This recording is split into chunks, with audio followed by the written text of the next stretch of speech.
Hello friends, ഇന്ന് നമ്മൾ നോക്കുന്നത് നമുക്ക് മോട്ടറിൻ്റെ സ്വിച്ച് ഒരു ഡി പി സ്വിച്ചും അതിൻ്റെ തൊട്ടടുത്തിൻ്റെ ഒരു പവർ പ്ലഗ് നമുക്ക് എങ്ങനെ 6 മോഡ്യൂൾ പ്ലേറ്റ് ആണ് അതിൻ്റെ അകത്ത് എങ്ങനെ കണക്ട് ചെയ്യാമെന്നുള്ളതാണ് നമ്മൾ നോക്കുന്നത്. സിങ്കിൻ്റെ തൊട്ടടുത്താണ് കൊടുത്തിരിക്കുന്നത്. സിങ്കിൻ്റെ തൊട്ടടുത്ത് നമ്മൾ കൊടുക്കുന്നതെന്ന് വെച്ചിട്ടുണ്ടെങ്കിൽ നമുക്ക് ഡയറക്റ്റ് വാട്ടറും അത് കിണറിൽ നിന്ന് വെള്ളവും ടാങ്കിൽ നിന്നുള്ള വെള്ളവും ചൂടുവെള്ളവും കൊടുക്കാവുന്ന രീതി 3 ടാപ്പാണ് കൊടുത്തിരിക്കുന്നത്. അതിൻ്റെ തൊട്ടടുത്ത് നമ്മൾ കൊടുത്തിരിക്കുന്നതെന്ന് വെച്ചിട്ടുണ്ടെങ്കിൽ മോട്ടറിൻ്റെ സ്വിച്ചാണ് കൊടുത്തിരിക്കുന്നത്. അത് മോട്ടറിൻ്റെ സ്വിച്ച് എന്ന് വെച്ചിട്ടുണ്ടെങ്കിൽ നമുക്ക് ഡയറക്റ്റ് വാട്ടർ കിണറിൽ നിന്നുള്ള വെള്ളം നമുക്ക് എടുക്കുന്നതിന് വേണ്ടിയിട്ടും തൊട്ടടുത്ത് സിങ്കിൻ്റെ തൊട്ടടുത്തിന് മോട്ടറിൻ്റെ സ്വിച്ച് കൊടുക്കുന്നതാണ് ഏറ്റവും നല്ലത്. പിന്നെ 6 മോഡ്യൂളിൻ്റെ പ്ലേറ്റ് എന്ന് ഉദ്ദേശിച്ചിട്ടുണ്ടെങ്കിൽ ഡി പി സ്വിച്ചാണ് നമ്മൾ മോട്ടറിന് വേണ്ടി കൊടുത്തിരിക്കുന്നത്. ആ 2 മോഡ്യൂളും പിന്നെ ഒരു പ്ലഗ് സോക്കറ്റ് വരുന്നത്, പവർ പ്ലഗിൻ്റെ ഒരു സോക്കറ്റ് വരുന്നത്, അത് അതുപോലെ തന്നെ 2 മോഡ്യൂൾ, പിന്നെ ഒരു 1 വേ സ്വിച്ചാണ് വരുന്നത്.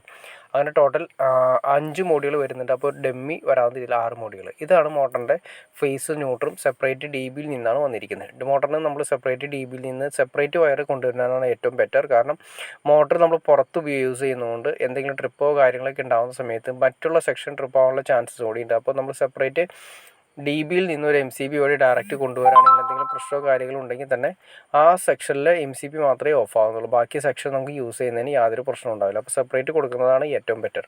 പിന്നെ നമ്മൾ നേരത്തെ പറഞ്ഞ പോലെ ഡി പി സ്വിച്ച് തന്നെ കൊടുക്കുന്നത് വെച്ചാൽ ഫേസ് ന്യൂട്രും കട്ടാവുന്നുണ്ട്. അതായത് ന്യൂട്രും ഫേസും കട്ടാക്കി പിന്നെ അതിൻ്റെ ഇൻഡിക്കേഷനാണ് ഈ വരുന്നത്. അതിൻ്റെ ഔട്ട് വരുന്നത് ഇൻഡിക്കേഷൻ വരുന്നുണ്ട്.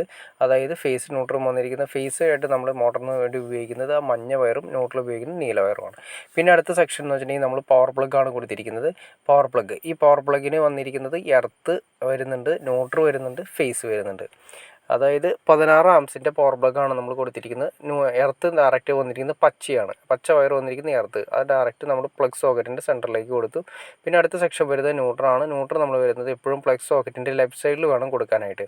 അത് ഞാൻ എല്ലാ വീഡിയോയിലും പറയാറുള്ളതാണ്. എപ്പോഴും നമ്മൾ നോക്കി അറിയാൻ പറ്റും, ഏത് ഡിവൈസ് എടുത്ത് നോക്കിയാലും ലെഫ്റ്റ് സൈഡിലാണ് അതിൻ്റെ ന്യൂട്രൽ ഉള്ളത്. അപ്പോൾ ന്യൂട്രൽ ലെഫ്റ്റ് സൈഡിൽ തന്നെ കൊടുക്കുക. പിന്നെ അതുപോലെ തന്നെ 20 ആംസിൻ്റെ സ്വിച്ച് ആയതുകൊണ്ട് അതിന് ഇൻഡിക്കേറ്റർ ഉണ്ടാവും. അപ്പോൾ അതിന് ഒരു ന്യൂട്രൽ ആവശ്യമാണ്, ആ ലൈറ്റ് തെളിയുന്നതിന് ഇൻഡിക്കേറ്റർ.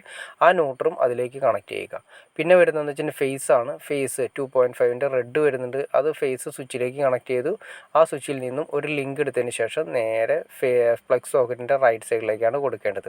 അതായത് പ്ലഗ് സോക്കറ്റിൻ്റെ റൈറ്റ് സൈഡ് ആയിരിക്കണം, അതായത് എപ്പോഴും റൈറ്റ് സൈഡ് ആയിരിക്കണം അതിൻ്റെ ഫേസ് കൊടുക്കേണ്ടത്. അതൊരു സ്റ്റാൻഡേർഡാണ്. ഏത് ഡിവൈസിൽ നേരത്തെ പറഞ്ഞ പോലെ തന്നെ റൈറ്റ് സൈഡ് ആയിരിക്കും ഫേസ് മാർക്ക് ചെയ്തിരിക്കുക. Right side face, left side neutral എന്ന രീതിയിൽ തന്നെയായിരിക്കും കൊടുത്തിരിക്കുക. അപ്പോൾ ഒരു 16 ആംസിൻ്റെ പ്ലഗ് ആണ് കൊടുത്തിരിക്കുന്നത്. നമുക്കത് 20 ആംസിൻ്റെ സ്വിച്ച് കൂടി കൊടുത്തിട്ടുണ്ട്. 16 ആംസിൻ്റെ സ്വിച്ച് നമുക്ക് കിട്ടുകയാണെങ്കിൽ 16 ആംസിൻ്റെ കൊടുക്കുക. 20 ആയാലും പ്രശ്നമൊന്നുമില്ല. ഇൻഡിക്കേറ്റർ സ്വിച്ചാണ് കൊടുത്തിരിക്കുന്നത്. പിന്നെ ഒരു സ്വിച്ച് ഡമ്മി ആയിട്ട് വന്നിരിക്കുന്നു. വളരെ സിമ്പിളായിട്ട് നമുക്ക് കിച്ചണിലൊക്കെയാണ് മെയിനായിട്ട് വരുന്ന പവർ പ്ലഗ്, ഇൻഡക്ഷൻ കുക്കർ കാര്യങ്ങളൊക്കെ കുത്തുന്നതിന് വേണ്ടിയിട്ടാണ് പവർ പ്ലഗ് നമ്മൾ യൂസ് ചെയ്യുന്നത്. ഓക്കെ ഫ്രണ്ട്സ്, നിങ്ങൾക്ക് ഈ വീഡിയോ ഉപകാരപ്പെടുമെങ്കിൽ തീർച്ചയായിട്ടും ലൈക്ക് ചെയ്യാൻ മടിക്കരുത്, ഷെയർ ചെയ്യാനും മടിക്കരുത്, സബ്സ്ക്രൈബ് ചെയ്യാനും മടിക്കരുത്. Okay friends, okay.